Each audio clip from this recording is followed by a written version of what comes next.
Hello dear friends, कैसे हैं आप सब। मैं हूं किरण और आज मैं जिस मूवी पर रिव्यू करने वाली हूं इस मूवी का नाम है डोंट ब्रीथ।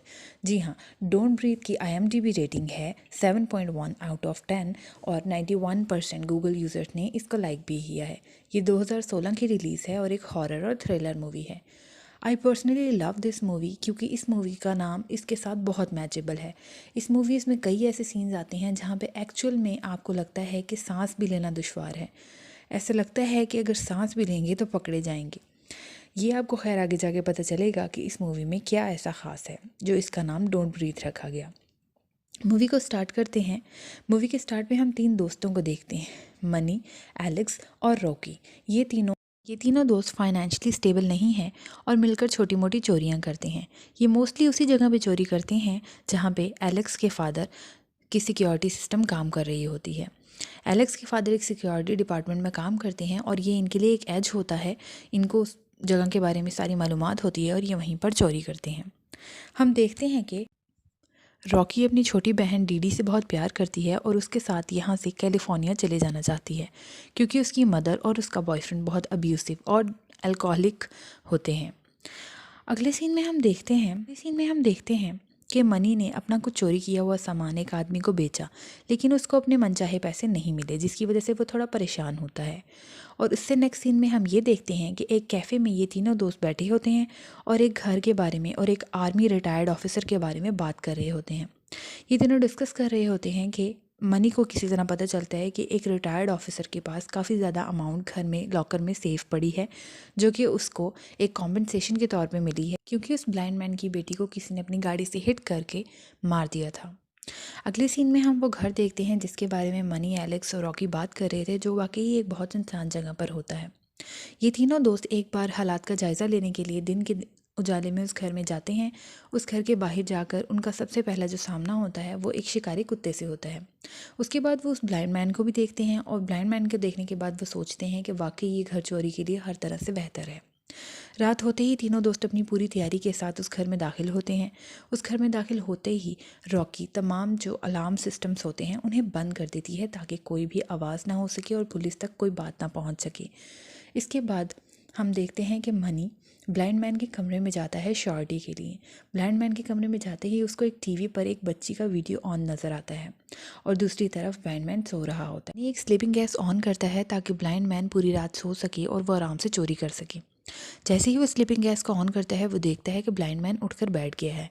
वो डर जाता है, लेकिन ब्लाइंड मैन दरअसल में सिर्फ और सिर्फ टीवी को बंद करने के लिए उठता है और दोबारा सो जाता है। ये देखकर मनी खुश हो जाता है और बाहर अपने दोस्तों के पास चला जाता है। बाहर जाकर उसे पता चलता है कि इस घर में एक दरवाज़ा है जो कि लॉक्ड है। तीनों दोस्तों को लगता है कि इस दरवाजे के पीछे यकीनन उसने अपने पैसे छुपा रखे हैं। मनी बहुत बेसब्रा हो जाता है और उस दरवाजे को तोड़ने की हर मुमकिन कोशिश करता है। जब वो शोर पैदा करता है तो एलेक्स उसे समझाता है कि आहिस्ता करो वरना कोई आ जाएगा, जिस पर वो उसकी बात नहीं सुनता और एलेक्स नाराज़ होकर वहाँ से चला जाता है।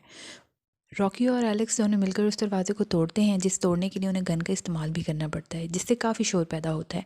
दरवाज़ा टूट जाता है। वो दोनों बहुत खुश हो जाते हैं, लेकिन तभी उनकी नज़र पड़ती है कि ब्लाइंड मैन अचानक उनके पास आकर खड़ा हो चुका है और पूछ रहा है कि कौन है इस घर में। रॉकी बहुत चीज़ को बहुत ईजी लेता है क्योंकि वो सोचता है कि ब्लाइंड मैन है, आखिर क्या कर लेगा। तो वो ईजीली ब्लाइंड मैन को धमकाने की कोशिश करता है अपनी गन के साथ।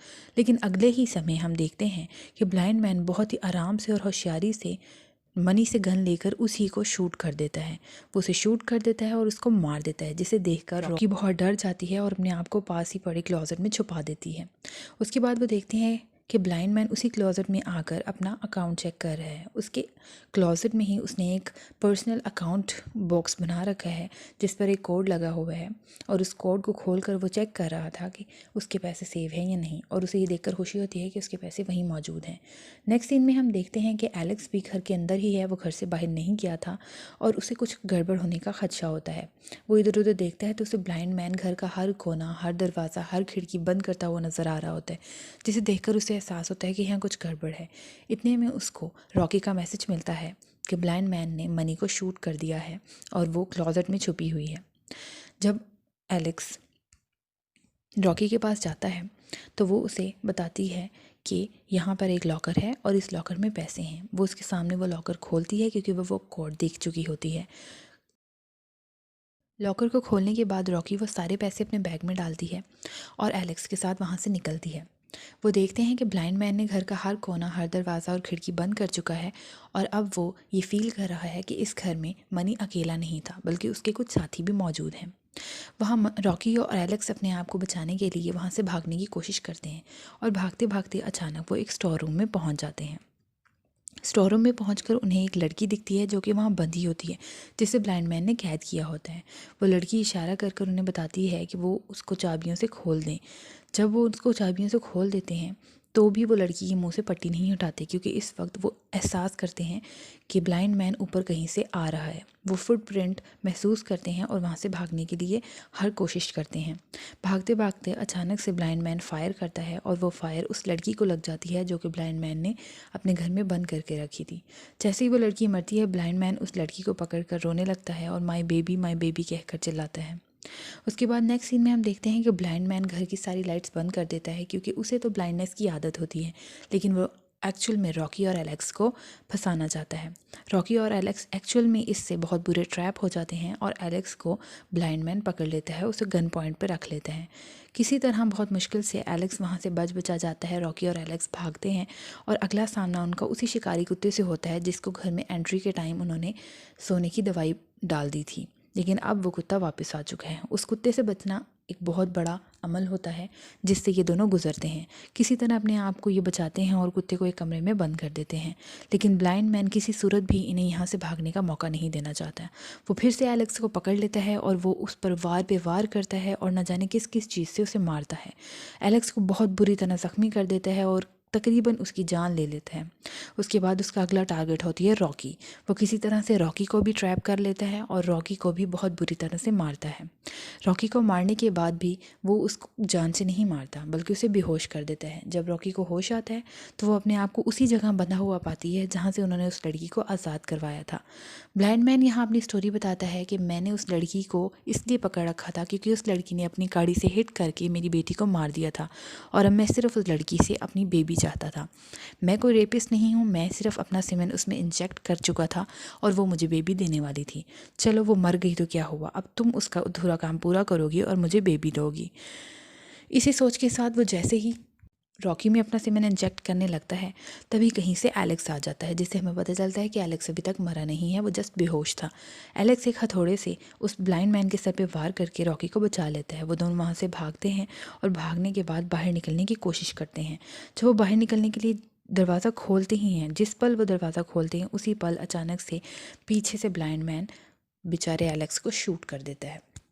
एलेक्स उसी जगह मर जाता है, लेकिन रॉकी को भागने का मौका मिल जाता है। रॉकी जैसे ही बाहर भागती है वो ब्लाइंड मैन पर चिल्लाती है, लेकिन ब्लाइंड मैन उसके पीछे अपना कुत्ता छोड़ देता है, जिसे देखकर रॉकी डर जाती है और बहुत तेज़ भागने लगती है। बहुत भागते भागते वो एक गाड़ी में पहुंचती है, लेकिन कुत्ता उसका पीछा नहीं छोड़ता।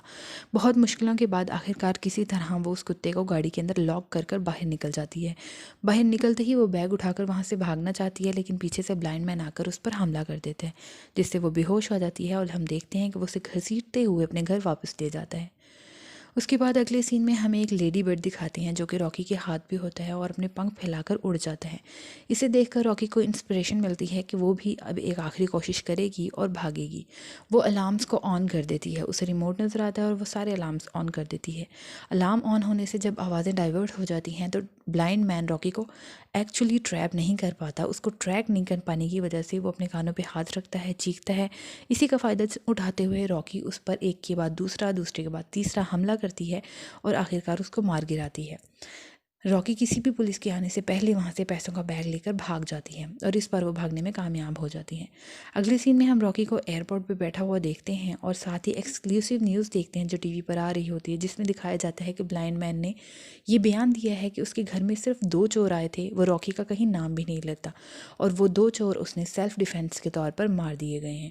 ना वो अपने किसी पैसों का जिक्र करता है, ना वो किसी चीज़ का जिक्र करता है, वो सिर्फ और सिर्फ उन 2 चोरों का बताता है एंड दैट्स इट। जिसे देखकर रॉकी हैरान हो जाती है और आखिरकार रॉकी अपनी बहन को लेकर वहाँ से कैलिफोर्निया चली जाती है। दोस्तों, इस फिल्म में हमें बहुत सारे लूज हिंट्स भी दिखाए गए हैं, जैसे कि आखिर में ये सवाल पैदा होता है कि उसने रॉकी का नाम क्यों नहीं लिया।